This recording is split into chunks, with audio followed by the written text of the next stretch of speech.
नमस्कार दोस्तों, आज की इस वीडियो में आपको बताऊंगा विवेचक ज्ञात करने। सवाल कर रहा है द्विघात समीकरण √2x² प्लस 7x प्लस 5√2 बराबर 0 के विवेचक ज्ञात करें और मूलों की प्रकृति भी ज्ञात करें। इसमें दो प्रश्न है, पहले विवेचक ज्ञात करना है, उसके बाद मूलों की प्रकृति भी बताना है। तो इस वीडियो को आपको ध्यान से देखना है। यह 10th के बोर्ड एग्जाम में पिछले साल जो है पूछा गया है, तो इस साल भी पूछा जाएगा। बस आपको नियम समझना होगा, ठीक ना। अंक चेंज कर सकता है लेकिन नियम वही रहेगा। यदि कह दे विवेचक ज्ञात करें और मूलों की प्रकृति ज्ञात करें, नियम वही रहेगा। बस मैथ में क्या होता है कि अंक चेंज कर दिया जाता है, तो ध्यान से आपको समझना है। पहले समीकरण लिख लेंगे। समीकरण क्या है?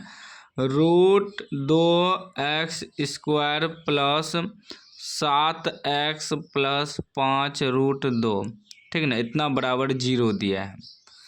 देखिए इसमें x² का जो गुणांक होता है वह a होता है, तो a बराबर आपका हो जाएगा √2, ठीक ना। उसके बाद x का गुणांक होता है b, तो b बराबर क्या हो जाएगा 7। उसके बाद लास्ट में जो अचर पद होता है उस c बराबर होता है, c बराबर 5√2, ठीक ना। अब सबसे पहले हमें कह रहा है विवेचक ज्ञात करें। क्या ज्ञात करने? विवेचक। तो विवेचक बराबर सूत्र होता है, विवेचक को d से सूचित करते हैं। d बराबर सूत्र होता है b² माइनस 4ac, ठीक ना। यह सूत्र होता है विवेचक का। अब देखिए b², b की जगह कितना है? 7 है, तो 7 का स्क्वायर माइनस 4ac, मतलब 4 गुना a गुना c, गुना में है तो a की जगह कितना है? √2 है, गुना c की जगह कितना है? 5 गुना √2, ठीक ना। तभी क्या हो जाएगा? 7 का स्क्वायर 7 49 माइनस √2 गुना √2 करेंगे तो क्या हो जाएगा? √2 गुना √2 करेंगे तो ये 2 हो जाएगा, गुना 4 गुना 5 गुना 4 पंचे 20, यानी कि 20 गुना टोटल 40 हो जाएगा, ठीक ना। √2 को √2 से गुना करेंगे तो ये हो जाएगा √4, 4 का वर्गमूल 2, यानी कि सीधा √2 गुना √2 करेंगे 2 हो जाएगा, रूट हट जाएगा, ठीक ना। चलिए, तो टोटल को गुना करने के बाद √2 गुना √2 2, 4 दूनी 8, 8 पंचे 40 हो जाएगा, ठीक।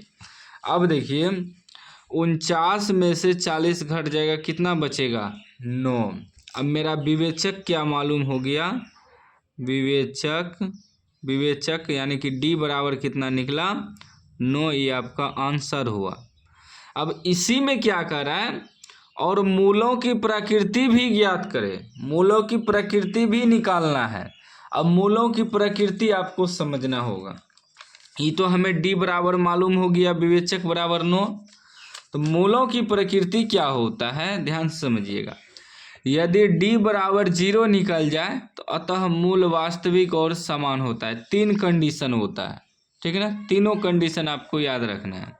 दूसरा है यदि d छोटा हो जाए 0 से तो अतः मूल वास्तविक नहीं होगा, यानी कि मूल अवास्तविक भी लिख सकते हैं।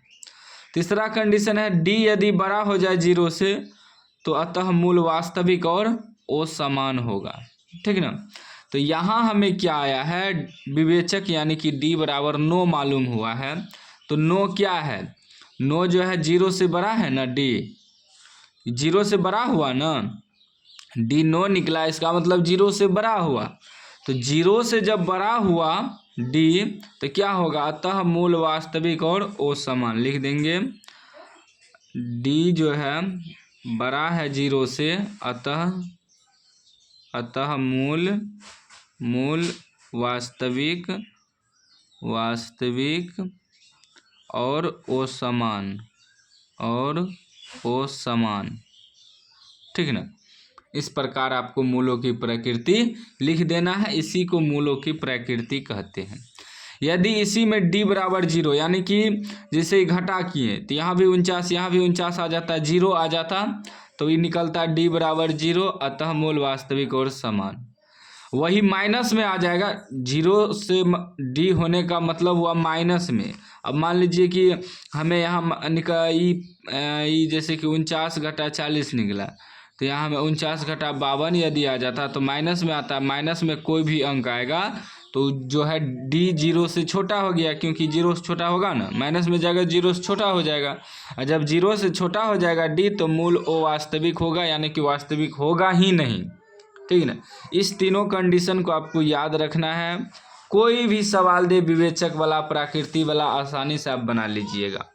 उम्मीद है समझ गए होंगे। समझ गए हैं तो लाइक कर दीजिए, चैनल को सब्सक्राइब कर दीजिए, घंटी को दबा के ऑल कर दीजिए।